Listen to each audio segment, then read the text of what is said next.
Hello everyone, this is your host Professor Reha, here with a class examination of the Druid, which is the Arcanist Shaman combination, as requested by Brent Solrin. Now, I'm going to put out a couple of disclaimers first off.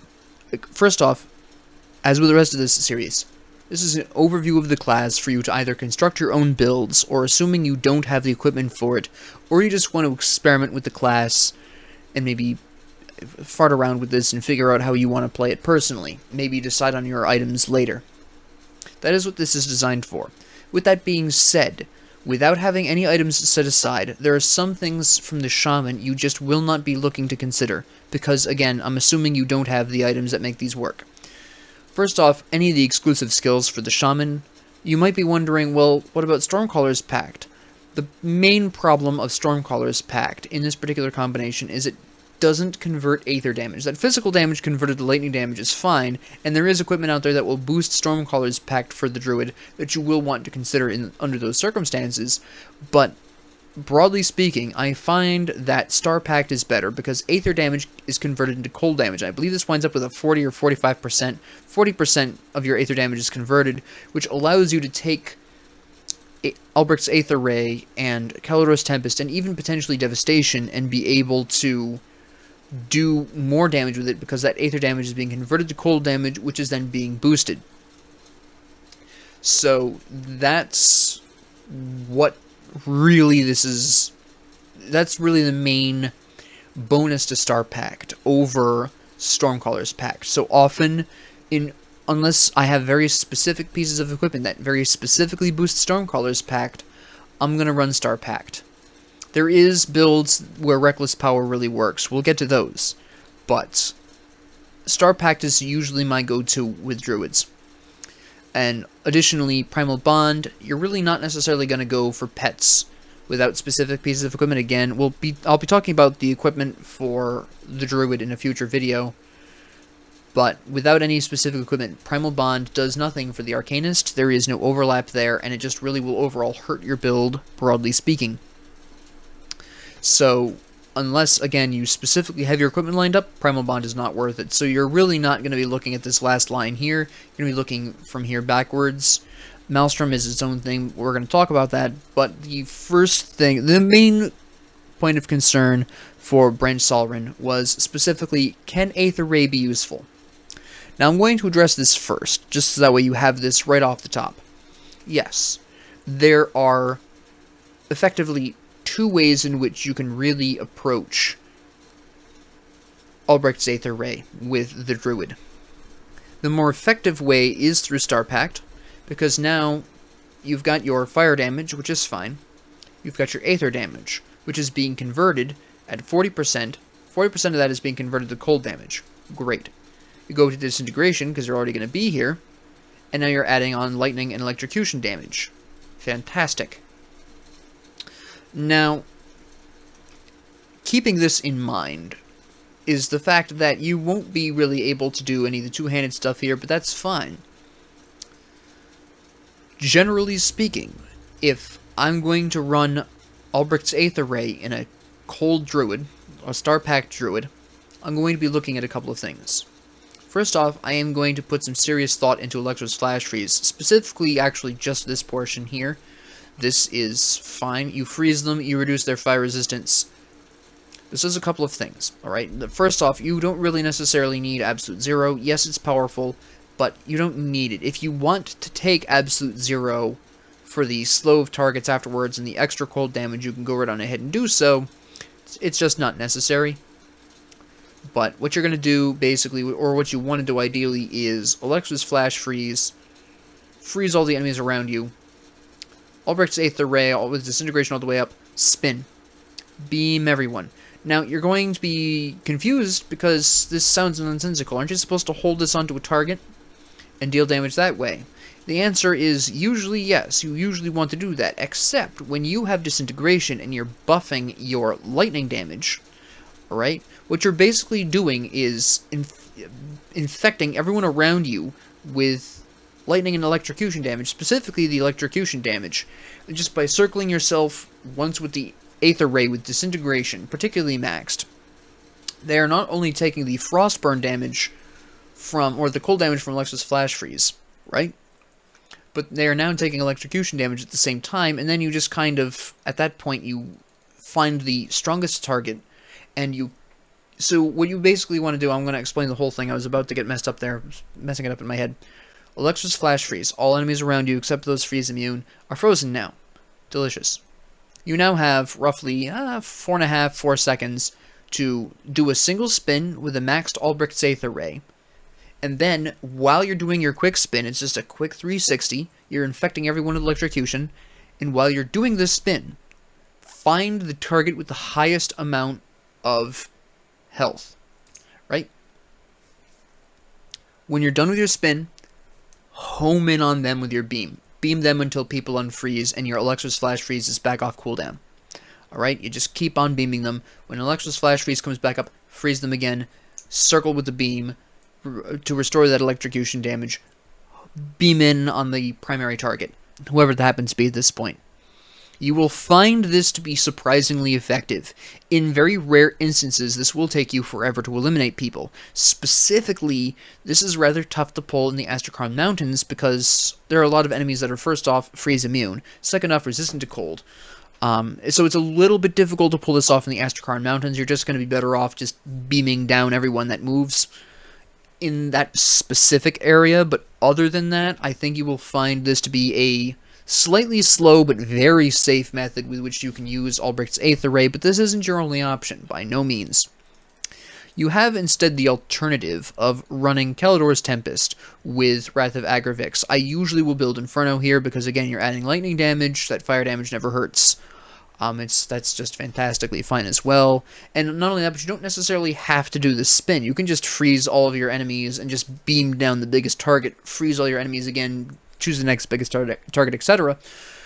But Kalidor's Tempest can often just blast enemies away from you and give you more breathing room if you want it. It really depends on how you specifically want to approach this. But you do have that option as well. Now, if you are going to be running, I'm just going to pull the points out of here because I'm going to be talking about other skills, but if you are going to be running Albrecht's Aether Ray, you will be kind of veering away from Trozan's Sky Shard, which is kind of multi-purpose, but this is something you would generally want to be spamming on a single target instead, or a group of targets. You know, you freeze, you Trozans. So you are going to have to kind of make a decision. Okay, I'm going for the Albrecht's Aether Ray. I won't need Trozan's Sky Shard. Alternatively, I don't feel like going into Albrecht's Aether Ray. I'm going into Trozan's Sky Shard. Now, it comes down to the question of, Professor, which one is better? The answer is, frankly, neither of them is better than the other one. It really depends on whether or not you want to equip an offhand. That's what it comes down to. If you equip an offhand, understand that your damage will be increased, even if your regular auto attacks are probably going to be pathetically weak sauce. And if you are going to go with an offhand, do not build Savagery. Do not build Savagery. Don't do it. Don't build Panetti's Replicating Missile.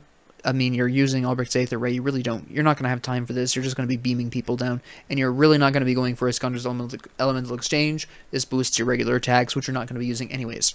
You might want to put points maybe into this first one just for the energy regeneration, but frankly, I find that the Spirit boosts from Inner Focus is better for that anyways. So, but you have a whole bunch of options. Another alternative, if you really want, is to grab Wind Devil up to Raging Tempest, and then your first freeze, when you use your first freeze, you spam Wind Devils until you have all three of them. I think it just is 3 the whole time. Spam your 3 Wind Devils, freeze them all again, then beam, and then every third freeze, you just have to rejuvenate your Wind Devils. And these are reducing the elemental resistance of your enemies, which is really nice. So that'll make beaming people down a little bit easier, a little bit faster. The only thing really you have to keep an eye on is, of course, your energy, because holy cow, this is going to be very energy intensive. Now, an alternative to that is not a whole lot different. You can, in fact, run the Reckless Power instead, increase the fire and the Aether damage to really focus in on this. You still would potentially want Alexa's Flash Freeze, but you don't have to at this point. Instead, you could go into... The Kalidor's Tempest becomes a little bit more dangerous. Still is used for the same purpose of blasting enemies away from you in your hour of need. And the Wind Devils can still be useful. It's just a little bit more difficult to get the Wind Devils out without Electra's Flash Freeze, but you can theoretically play both. I just personally feel that Star Pact offers you a little bit more focused in damage, but you can use literally either of these. There isn't a huge difference here. It just alters how much potential impact Electra's Flash Freeze is going to have, and it kind of removes the ability to switch to Trozan's Sky Shard if you don't want to. If you aren't using Albrecht's Aether Ray because you don't want the offhand, you're using a two-handed gun or a two-handed weapon of some kind, or alternatively you want a shield and you're not using Albrecht's Aether Ray, Reckless Power is off the table. Go Star Pact, go Trozan's Sky Shard to at least Frozen Core, run Electra's Flash Freeze, probably Kalidor's Tempest as well, very effective indeed. Or potentially, this is one of the few times that I will really recommend this, you could actually go for Panetti's Replicating Missile, which is quite potent in this circumstance. You freeze, you Trozan's the biggest target, you spam missiles until the freeze wears off, refreeze, re-Sky Shard, spam. So those are your big options, but that's really the main. If you're looking to build around, to some extent, Albrecht's Aether Ray, either of these exclusives work, but Star Pact gives you a little bit more damage diversity, because you are converting that Aether damage into cold, you're maintaining the fire damage with the Reckless Power. While you can still do the lightning and the cold damage, you're pulling away, you're not really diversifying your damage spread quite as much, because you're really focusing in on the fire and Aether, and the lightning damage isn't being boosted, whereas with Star Pact, while you're doing less Aether damage, you're doing more cold damage, and overall, while it is a hyper-focus on cold, some focus on electrocution, and the rest of them are mild damage increases. With Reckless Power, you're doing a very little bit of lightning damage. Very little bit. See, the difference here, I actually want to explain this, because I've just now realized that people might be confused. Looking at Star Pact and the way this reads, you are probably thinking, wait a minute, if this Aether damage is being converted to cold damage, doesn't this mean that Star Pact theoretically focuses in on cold damage more? And on paper, yes. But let's take a look at this for a hot second, okay? Alright. Let's look at this for a brief moment. Okay? Now you've got, right here, you've got the 130 fire damage. That's great. You've got 161 Aether damage. All right? And then you have the 109 lightning damage here. So that's we'll run that up to 110 for kicks, and this is 160. Right? Okay. We're converting that Aether damage into cold damage. 40% of that. So 160, the 0.4, 64 of that damage. So now we're doing 100, roughly 100 Aether damage, assuming no equipment is boosting our Aether damage at all. So now we're doing about 100 Aether damage. And the lightning damage is just being increased overall. We're doing cold damage with this. So now Albrecht's Aether Ray is doing roughly 65 cold damage, roughly 100 Aether damage, somewhere between 100 and 130 fire damage, and roughly 110 lightning damage. Well, technically that would be approximately 215 lightning damage, and that would be a magical roughly 100 and what? 180 cold damage, but you can see where you're doing at least, at minimum, 100 of each damage type, right? Okay. Minimum 100 of all three elements, and a minimum almost 100 Aether damage. Minimum 90. Reckless Power. Alright, now we're doing even more Aether damage, okay? We are boosting this to a delicious, my goodness, 300 and roughly 300 and, let me actually math this one out. And then, yeah, it comes out to roughly 370 about. So you're doing roughly 370-ish Aether damage. You're doing, at minimum, 230 fire damage, and then you're doing just the 100 lightning damage, the 110 lightning damage. This isn't being boosted. You're not doing any cold damage. So you can see just mathematically where you're really zoning in on the Aether damage, whereas Star Pact, because it is converting some of that Aether damage, which is its highest damage output, is the Aether. It can spare the Aether. And now you're just mostly doing Aether and fire damage. You're not diversifying as much, because this Reckless Power is not converting anything other than physical damage, which you're not doing with Albrecht's Aether Ray in the first place. So, generally speaking, I do, in most cases, with the Druid, prefer Star Pact, even with Albrecht's Aether Ray, because it's going to do all 3 of your elemental damages, and Aether damage on top of that. Alright? So Star Pact is a bit more diverse. And again, if you decide you don't want to use an offhand, you can drop this completely, no problem, go with the Trozan's Sky Shard.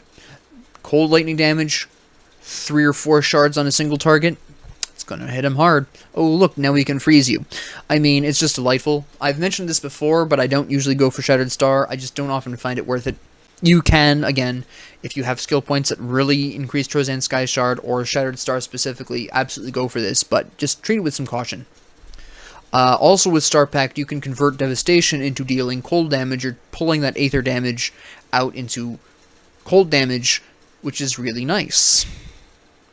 Again, this does also require an offhand, but, you know, that's whatever. I mean, it has such a impressive recharge and duration that you can use this and then beam people between cooldowns. So, don't be afraid of using Devastation with Albrecht's Aether Ray, or even with Trozan's Sky Shard. I just really find that quite effective. So that's how I would normally approach Albrecht's Aether Ray. And this is, again, this kind of goes back to why you don't want Stormcaller's Pact. Stormcaller's Pact is only increasing the electric damage that you get with Disintegration. It's not converting that Aether damage to cold damage and then boosting it after that fact. It's not doing that. So you're doing less damage with Albrecht's Aether Ray and Stormcaller's Pact. So it's not something I generally go for. Like I said, a lot of my Druid builds revolve around Star Pact, just because of damage diversity. You can really spread out. I don't normally go into Albrecht's Aether Ray, though. Why?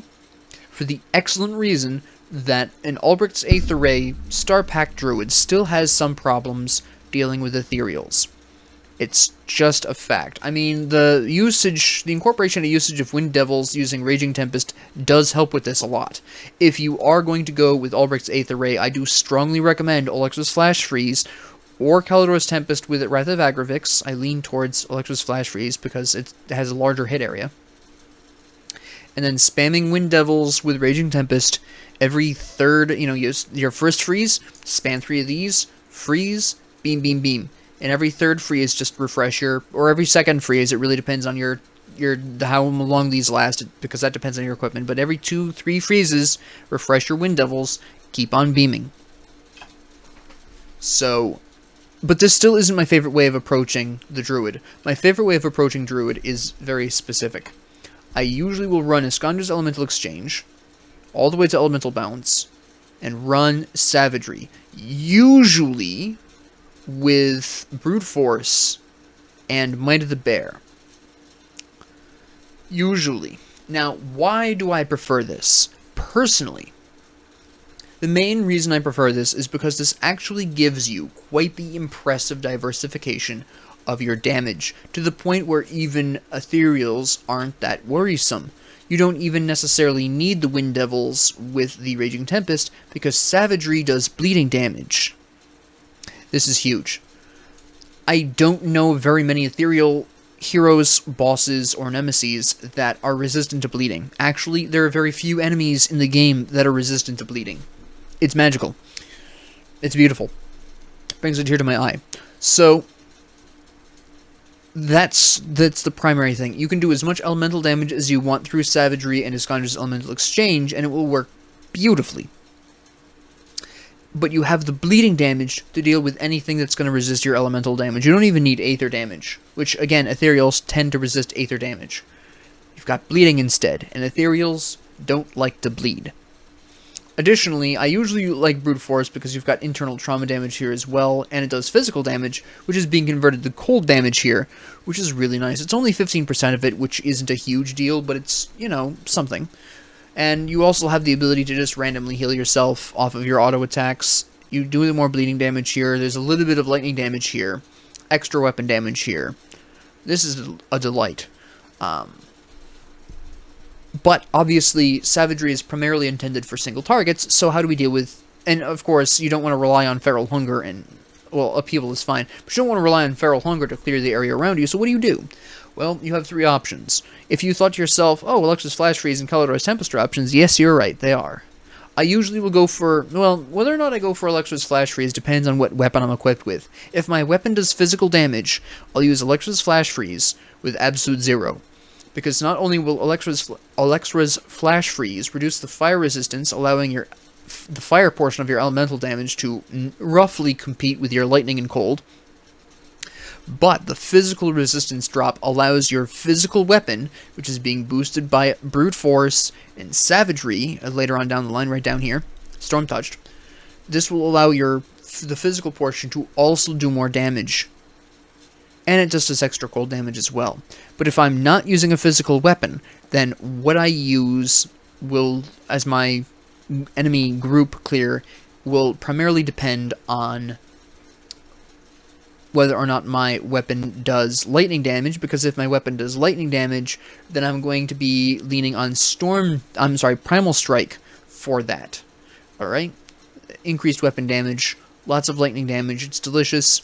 You're increasing your lightning damage, you're doing some cold damage with this, it does bleeding damage. But if my weapon does lightning damage or bleed damage, I'll usually go with Primal Strike. If my weapon does not do physical, bleeding, or lightning, Calodore's Tempest, because at that point it doesn't really make a huge difference. So that's generally how this is my favorite way of approaching the Druid. I do tend to go for Primal Strike sometimes, even with the lightning damage.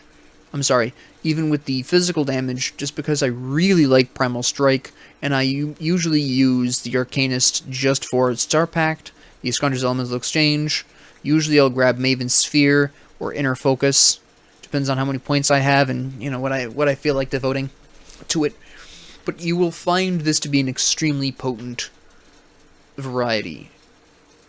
You don't need the Wind Devils for this. If you're using Albrecht's Aether Ray, that is extremely effective, but be aware that you really will want the Wind Devils, or equipment that will overcome the Ethereal's resistance to your damage output. And really that's the only problem with the Aether Ray setup, or any skill-based setup of the Druid, really, is just that problem with Ethereals. Now, you could kind of deal with that by... Well, no, you can't, because this is two-handed, never mind. I forgot about that for a hot second.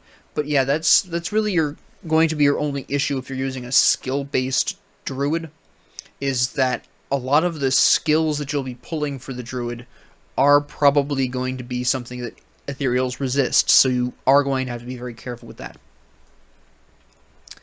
So, I mean, beyond that, some skills you should always consider. Well, Wind Devil with Raging Tempest, this is one of the extremely few classes where I will say, hey, Wind Devils are nice.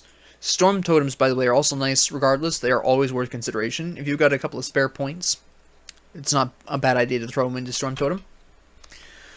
But you'll notice I don't really talk about Maelstrom a lot. That's because unless you've got equipment that's boosting your Wind Devils by a substantial enough amount, I'm talking at least 2 points, Maelstrom is too weak compared to a lot of other options you have. I mean, this is not particularly impressive amounts of damage. Yes, you can zap 3 targets for roughly 100 to 125 lightning damage. You do almost 400 electric damage over 2 seconds. Big whoop. This zaps 6 people for more lightning damage. Maelstrom, compared to the Storm Totem, is a laugh. Anytime I think to myself, hey, you know what'd be good here? Maelstrom. I then slap myself in the face and I say, hey, use Storm Totem. It hits more enemies and does more damage. I mean, again, if you've got equipment that's boosting your Wind Devil, or Raging Tempest, which is very common, or Maelstrom, maybe it's worth considering Maelstrom. But I find it still, even then, often isn't. Maelstrom is just so weak compared to Storm Totem that, I mean, technically, with the 3 target maximum here, and you being able to have up to 3 Wind Devils, right? Technically, this can hit up to 9 enemies. But, oh look, I can be throwing around 3 Storm Totems. So at that point, it's still, there's just no situation I've looked at Maelstrom and not wanted to replace it with Storm Totems. It's just, there's really no need. Because an additional point that a lot of people are going to forget is, in order to get to Maelstrom, you are using 8 points down here. So if you do not go into Maelstrom, and you go into Storm Totem instead, you save 8 points. 8 of them. And if you want to go into Savagery, you still can. And it's not like you're going to want to use Blood Pact from the Wendigo Totem, because you don't do anything with Vitality or Bleeding damage with the Druid, unless you've got very specific equipment.